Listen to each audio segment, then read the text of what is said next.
que los hermanos están en el primer nivel también, y no, ellos no están en el primer nivel. Entonces, la esposa, le guste o no le guste a los hermanos de la persona que murió, la esposa siempre va a tener un privilegio. No solo en la primera línea, sino por decirle algo, ella está en la pura cúspide, la esposa o el esposo. Porque es entonces... Sí, independientemente de que claro, haya fallecido. tienen la posibilidad, por ejemplo, de que ese sea un bien ganancial y entonces ya tendrían automáticamente un 50%. Y sobre el otro 50% van a disputar en calidad de heredero con las otras personas. Entonces, la esposa o el esposo siempre tendrán esa posibilidad de quedar con un poquito más del 50% y tener, digamos, el control de la propiedad o el control de los bienes. No solo hay problemas, como veíamos recientemente en tu entrevista, con las pensiones después de un divorcio, sino también hay problemas con las herencias. ¿Qué pasa, por ejemplo, si un papá falleció y no tenía nada repartido y las propiedades que tenía quedaron pues divididas entre 4 hermanos? Por ejemplo, hay unos que quieren vender, otros que se las quieren dejar. En realidad son muchos problemas los que traen las herencias y más justamente cuando esas cosas no quedan repartidas. Vamos a abordar el tema en compañía de Boris Molina, quien le damos la bienvenida al día de hoy. ¿Cómo está? Buenos días, Fabiola, y buenos días a toda la teleaudiencia de esta prestigiosa revista. La mala planificación y las disputas en temas de herencia realmente generan un dolor de cabeza para todos los involucrados. Es una realidad. Bueno, yo creo, Fabiola, que genera esa discusión aunque se planifique. Porque realmente sí, el ser humano saca a florecer, digamos, todas esas deficiencias de su naturaleza cuando se dan disputas por dinero. Es increíble. Yo he visto la transformación de personas en una forma inimaginable cuando se tiene que llegar a disputar, digamos, una herencia. Gente que normalmente parecía no tener, digamos, un apego tan significativo a los bienes materiales. Cuando surge esa posibilidad, entonces surge un nuevo ser humano, una nueva persona, y entonces es terrible. Pero sí, claro, por supuesto, cuando se planifica puede tener mejores resultados. Se pueden ahorrar algunos. De hecho, dicen que a la familia se le conoce en temas de herencia, ¿verdad? Usted como abogado y experto en esto, ¿cuáles son los problemas más comunes que se presentan a la hora de repartir bienes? Bueno, es que hay ahora que vos hablabas, por ejemplo, del tema de los hermanos, ¿verdad? Cuando se quedan en copropiedad. Yo creo que una de las cosas más difíciles del ser humano es saber que tiene que repartirse algo que no le pertenece por completo a esa persona. Y entonces todos creemos que tenemos, ahora que hemos visto, digamos, las campañas del Tribunal de Elecciones con su pedacito de Costa Rica, todos creemos que tenemos un pedacito de las propiedades de la familia y que son exclusivas. Entonces, por ejemplo, quedan 4 personas en copropiedad y piensan que su derecho es más importante que el derecho de los otros 3. Y claro, no es así, cada uno tiene un derecho igual. Nadie está obligado, dice un principio legal, a estar en copropiedad. Es decir, nadie nos puede obligar a que nosotros permanezcamos siempre unidos, digamos, a esas otras 3 personas.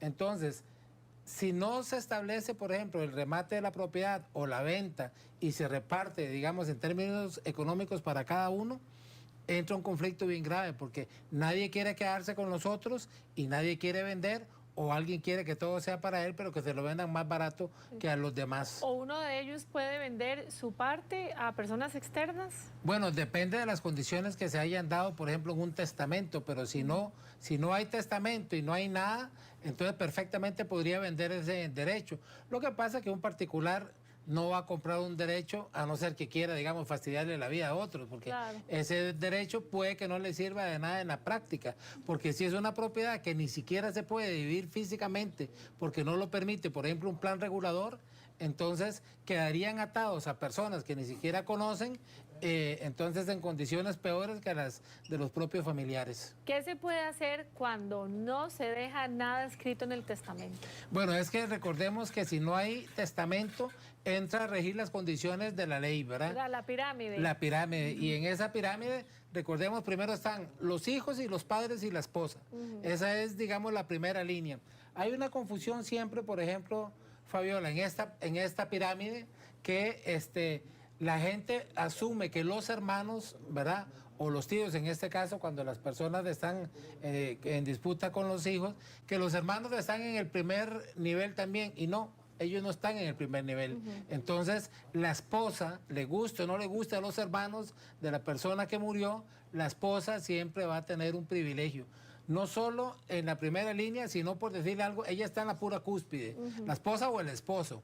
Porque es entonces... Sí, independientemente de que claro, haya fallecido. tiene la posibilidad, por ejemplo, de que ese sea un bien ganancial y entonces ya tendrían automáticamente un 50%. Y sobre el otro 50% van a disputar en calidad de heredero con las otras personas. Entonces, la esposa o el esposo siempre tendrán esa posibilidad de quedar con un poquito más del 50% y tener, digamos, el control de la propiedad o el control de los bienes. ¿Qué pasa cuando las personas externas, algunas no están de acuerdo y entran en esa disputa o se adelantan tal vez a realizar trámites que probablemente sean negados, ¿verdad? Justamente porque no están en ese orden de... Claro, mire, hay algunas cosas importantísimas que se dan en materia esta de los procesos sucesorios, ¿verdad? Que se le llaman, alguna gente le llama mortuales, como se les decía antes, o las herencias. Hay un caso, por ejemplo, muy particular, Fabio, de la que nosotros estamos llevando ahora. Este es un caso de la vida real, ¿verdad? Resulta que hay una ley del Sistema Bancario Nacional que establece que, por ejemplo, cuando usted tiene una cuenta de ahorros, una cuenta corriente, un certificado a plazo, que ¿verdad? se pone beneficiario. Entonces usted pone el beneficiario a la persona que usted quiera. Y esa ley dice que se tiene que respetar ese orden. Pero resulta que esa ley contraviene, por ejemplo, entonces, el tema de los bienes gananciales y el tema de la relación conyugal que existe, que constitucionalmente y convencionalmente está por encima, digamos, de una ley. Ahí hay lo que llamamos una cuestión de jerarquía de las normas. Entonces, puede que usted le haya dejado a una hermana suya el 100% de un certificado a plazo y usted deja por fuera a su esposo y entonces... Cuando viene la situación, cuando se tiene que disputar ese capital, entonces su esposo llega y dice, no, es que aunque Fabiola no haya querido dejarme nada y se lo haya dejado a la hermana, ella estaba en la obligación de darme a mí el 50%. Entonces, entra el conflicto. Ya en este antecedente que nosotros tenemos y estamos disputando, ya se falló así, por ejemplo, en este caso, por el Tribunal de Apelaciones Civil en San José, y entonces ya, digamos, esa parte no estaría en discusión. Hubo una resolución de hace 10 años, 11 años, que establecía lo contrario y le da preferencia, por decirlo así, a lo que decía esta ley del sistema bancario, ¿verdad? Ahora... lo que se dice es, no, hay una jerarquía de normas donde lo constitucional y lo convencional, por supuesto, siempre va a estar por encima de lo legal y entonces en este caso se le da una preferencia a este tipo de repartición a través de la ganancialidad que se llama, ¿verdad? Porque el esposo, digamos, tiene esa preferencia. Lo mismo va a pasar en las herencias en Costa Rica, ¿verdad? Porque hablábamos ahora fuera de cámaras, un tema muy interesante, que es que en otros países, por ejemplo como España, se da lo que ellos llaman la legítima. Y entonces los hijos tienen derecho a un porcentaje de la herencia, aunque no los dejen, digamos, en un testamento. Aunque no estén incluidos en el testamento, contrario a lo que pasa acá en nuestro país. Pero es que uno ve, ¿verdad? Perdón que lo interrumpa, licenciado, es que los entre hermanos se agarran como perros y gatos, incluso hasta se dejan de hablar. Claro. O sea, un tema de una herencia puede dividir completamente una familia. Pero también puede pasar, por ejemplo, Fabiola, que usted lo ve con cierta frecuencia, digamos que son 4 o 5 hermanos y uno nunca se ha preocupado por los papás, es más, hasta les hizo daño con nada y los metió en unas cuentas o los hizo pagar cuentas que no le correspondían, etcétera. Digamos que es el hijo malo, ¿verdad? En el caso de Costa Rica, entonces se podría alegar que esta persona ni siquiera tiene la dignidad suficiente para poder heredar, es lo que se llama un heredero indigno, por decirlo de alguna forma, ¿verdad? Porque esta persona fue muy mala con el papá o hizo cosas que iban en contra de sus intereses. En otros países eso no cabe, ¿verdad? De hecho, leyendo, dice que un testador puede desheredar a sus hijos cuando existen varias circunstancias que lo avalan. Y ahí vienen unas 7, ¿verdad? Sí, lo que pasa es que el testador realmente ni siquiera está obligado a heredarlos, porque el asunto es que en Costa Rica existe lo que se llama la libre testamentifatio, que quiere decir que usted le deja su herencia a quien usted quiera, salvo las siguientes excepciones, que son los hijos menores de edad o los hijos incapaces en este caso. Y por supuesto el tema de la ganancialidad con la esposa. ¿Un heredero podría bloquear la herencia? Podría perfectamente. Imagínese que si tenemos que un heredero es un niño de 2 años, por decirle de alguna forma, y entonces está la herencia que es cierto capital, entonces la persona que lo represente puede decir, no, mire, no vendan, no hagan nada, o más bien mantengan ese capital para que pueda justificarse que la pensión de este chiquito esté hasta los 18 o hasta los 25 años.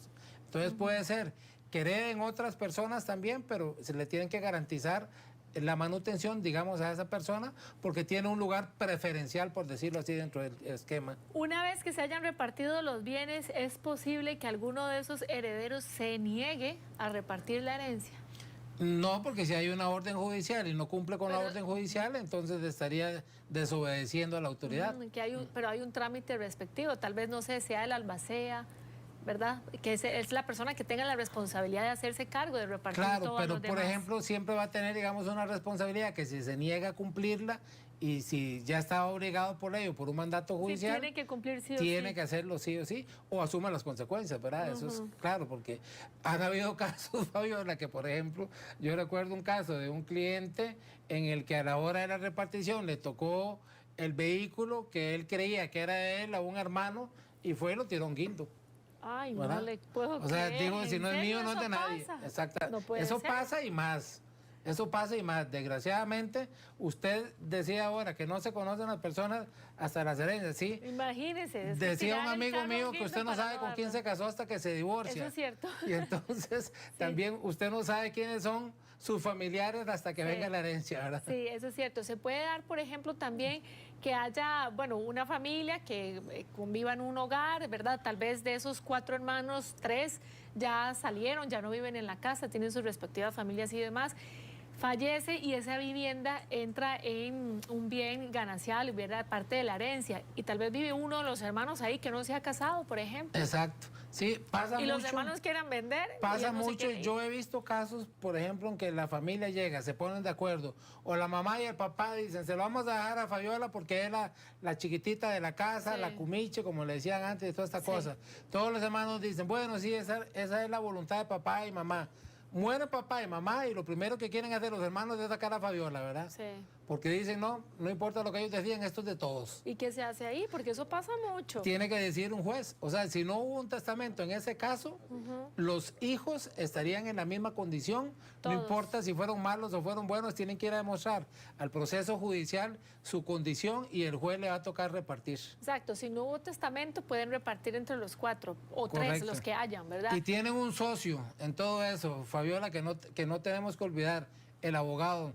Porque resulta que si entonces estas personas no hicieron testamento, a la hora de que van a disputar, entonces hay una condición de que el abogado que va a representar los intereses de cada parte, pues va a tener un porcentaje de los honorarios del costo de la herencia total. Entonces ahí, por eso es la bondad, digamos, de hacer testamento o de repartir a veces los bienes en vida.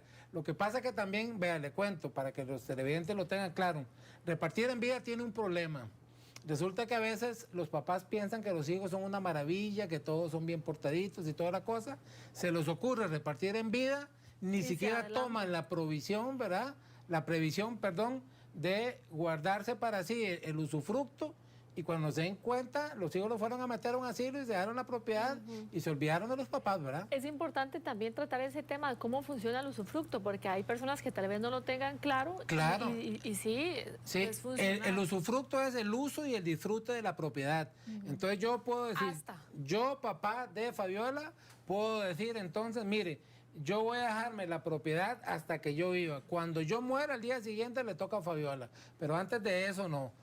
Con o eso puede me ponerle, no sé, hasta que yo cumpla 60 años, por decirle. No, porque o tiene que fallecer. No, hasta que fallezca, Ajá. porque vea que el tema es que si no, al 61 días lo sacan, ¿verdad? Por eso es decisión de la persona. Es decisión de la persona, pero la recomendación es Hasta que no fallezca. confíen ni en sus hijos porque se han visto demasiados casos, Sí, ¿verdad? sí, es cierto. Y en ese otro caso que usted comentaba anteriormente, en caso de que sí haya un testamento donde vivían 4 hermanos y uno quedó viviendo en esa casa, si sí hay testamento, los hermanos, aunque lo quieran... Si hay no- testamento y lo dejan a él en el testamento Ah, para que se quede en la exacto, casa. No lo pueden sacar de Sí, ahí. exactamente, pero si no es así, queda en las mismas condiciones, ¿verdad? Sí, va repartido exactamente Sí. igual. ¿Se puede renunciar a una herencia por falta de liquidez? qué interesante, porque ya he visto ese caso en la realidad, efectivamente. Por ejemplo, decía una persona, mire, es que lo que me dejaron fueron 4 carros, pero carísimos. Ajá. Entonces yo no tengo ni cómo mantenerlos. Claro. Los voy a vender y nadie me los compra. Si los quiero meter a una bodega me van a cobrar, etcétera, etcétera. Pero mire, decía un contador, amigo mío, también es mejor tener esa clase de problemas que no tener ningún bien. Entonces, Claro. si no tiene plata para poder mantenerlos, va a haber, alguien se los va a comprar o alguien va a hacer, pero sáquele, digamos, algún provecho a Sí, esa se puede. herencia antes de renunciar, ¿verdad? También hay Pero problemas- podría hacerlo, es un derecho renunciar a hacerlo también. Ok. También hay problemas, por ejemplo, relacionados con herencias indivisas. Muchas veces estas implican que se compartan bienes de todo Exactamente, tipo. que no se quieren compartir. Puede ser. Yo recuerdo una persona que le dejaron un prostíbulo y esa persona decía, yo no quiero. ¿Qué voy a hacer O sea, con esto? Yo no Sí. quiero, o sea, la propiedad en sí puede que me interese, pero la fama que tiene no me importa. Entonces, que vean a ver qué hacen con eso, pero no quería, como usted dijo anteriormente, ni siquiera renunciar a la participación. Entonces fue todo un problema legal eso. Ay, bueno, ¿cuáles son sus principales recomendaciones en estos casos? Porque yo me imagino que usted conoce cualquier cantidad, ¿verdad? Claro. Y son El tema es, problemas. mire, yo les digo a las personas y sobre todo cuanto más se van acercando a las edades esas en que se supone que las personas se mueren, digamos más arriba de los 60, piensen en ustedes, piensen en sí mismos. Es importante pensar en los hijos, en la familia, en lo que vamos a hacer, pero hay que pensar en sí mismo, porque vemos que nos hemos convertido, Fabiola, en una sociedad deshumanizada. Cuando nosotros tenemos la oportunidad de viajar, y yo sé que usted lo ha hecho mucho, entonces vemos que en otras culturas, por ejemplo, el amor, el respeto, la admiración a las personas adultas mayores es significativa.